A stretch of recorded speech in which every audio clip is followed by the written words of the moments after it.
Welcome to the predicted 11 for Arsenal versus Tottenham, the North London derby, baby. I've been waiting for this match, and it's so annoying that it has to come after an international break because it just takes the sting out of it, takes the build up out of it, and now we still have to start this build up from like Thursday. One of the biggest derbies in England, if not the biggest, in terms of rivalries and territory, and we own them. To be fair, we own them. I don't. They're like our little brothers. They like to stop us winning, but we don't necessarily want to see them lose. But we will still beat them because that type of dynamic is very cool, by the way. But yeah, is this time is in very annoying circumstances, but I think we should be able to overcome them. Our injuries are a lot, but we know that, but we should be able to overcome them if we play the right cards, I guess. Yeah. What do I want to see? Now let's start from what I want to see. Then I'm going to go with what I think Arteta is going to play. And the key points for this week, I think the squad picks itself, even though people might be back from injury. I hope, but the squad picks itself, even though they come back from injury, because I think the only talking point is either we are starting Hincapié, Calafiori, or Mosquera. Now, this is my own what I want to see. Then I'll also do what I think Arteta is going to go with. I would like to see two things. Obviously, Raya will start in goal. Now, my back four, I'm okay with two things. Timber, Saliba, Hincapié, Calafiori. Or Timber, Saliba, Calafiori, Miles Kelly, or Hincapié. Now, don't get me wrong. What we miss from Gabriel, I don't think we lack it defensively. I think what we will miss from Gabriel is attacking prowess, and is that type of beast mentality. I don't know if you get what that beast mentality. You need players like that. Those type of players that you can't rock. And me, I definitely feel like Hincapié is one of those type of guys. Just by his demeanor, you can tell Hincapié doesn't take shit. Hincapié is just that type of player. Hincapié he will not let you bully him around. So I think it was just like a mini version of Gabriel. But what I truly, if you ask me what I really, really want to see, I know Mosquera has a shout, but there's just something about left-footed, left-sided defenders. And for that reason, I'm going to go with Hincapié. So my back four is going to be Timber, Saliba, Hincapié, and then Calafiori. But I don't know whether Calafiori is still being, I don't think if his load is still being managed because he pulled out of the Italy squad. Go and watch the match preview if you didn't see. I spoke about that. If Calafiori is not fit enough to start, I'd like to see Miles Kelly on that wing. So I'll go for a pretty strong squad. That's a very, very strong back four as well. Even without Gabriel. Now we move on to the midfield. I think from here it really picks itself.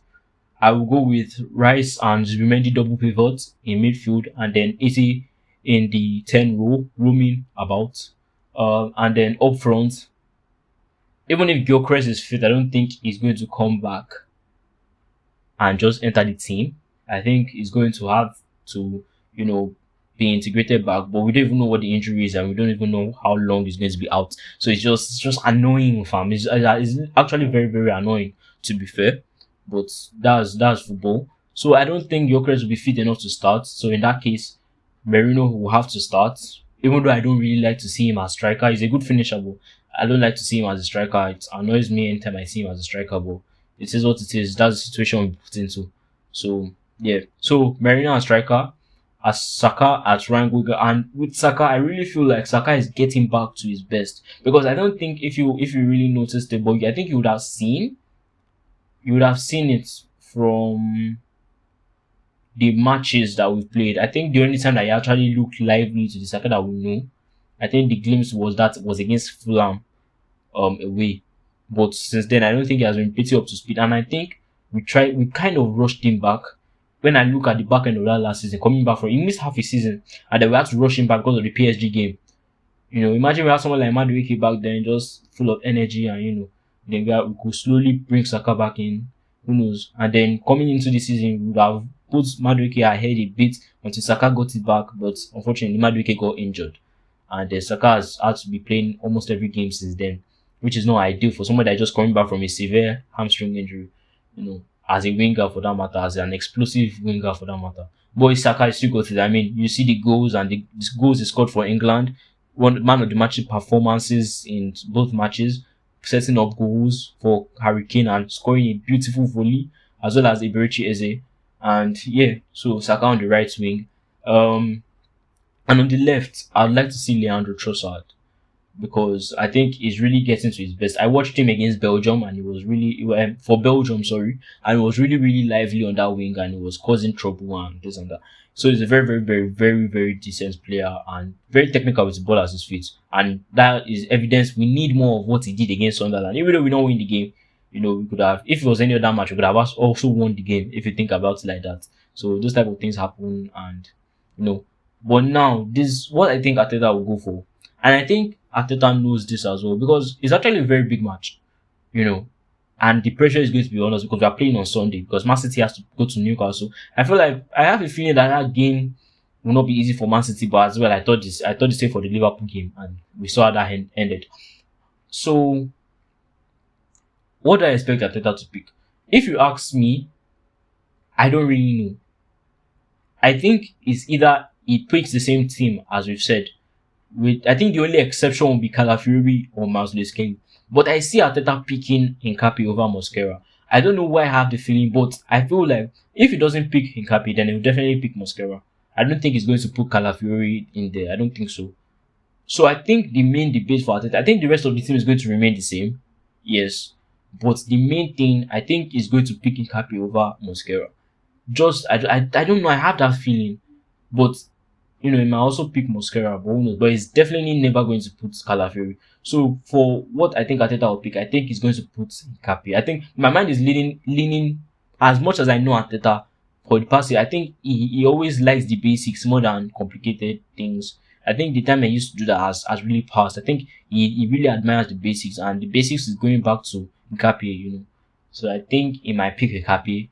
And I think the main debate is now whether Calafiori is fit enough because they talked about the load shedding and managing his load. But yeah, those are the people I want to see, and we'll be back after the match for a match reaction. And we hope, man, I hope that we win. And yeah, for FPL corner, I'm going to be doing a Fantasy Premier League corner. And this week, I've put 3 Arsenal players in my team because I had the opportunity to remove Gyökeres because Gyökeres is a free transfer, he's injured. My team is Nick Pope, if I recall properly, Senesi, what did I put in the middle? I can't remember. Senesi, Cucurella, and maybe Daniel Munoz. Then I have a midfield 3 of Arsenal players in Saka, Eze, and Declan Rice with Antoine Semenyo. And I have as my forwards Mateta, Haaland, and what's my last forward? Can't really remember. Who my last forward is probably it's not Joao Pedro. I can't really remember. But yeah. And then my bench, I think Kelleher, Diao, and Goodmanson and Fodders. So yeah. So we hope we win and come on, you Gunners. So I realized that I didn't do a score prediction, so I'm going to do a quick score prediction. I think 2-0 to the Arsenal. I think we can keep a clean sheet because if we can keep the ball enough to prevent them from going on the counter, because that's what they've done in their past matches. So I think that's going to be very important for us. Just avoid them being on the counter, and they don't have anything going up front for them. They have most of their attackers injured. So I think just keep Kudus off the ball and we'll be blessed. So yeah, 2-0 to the Arsenal. Come on, you guys.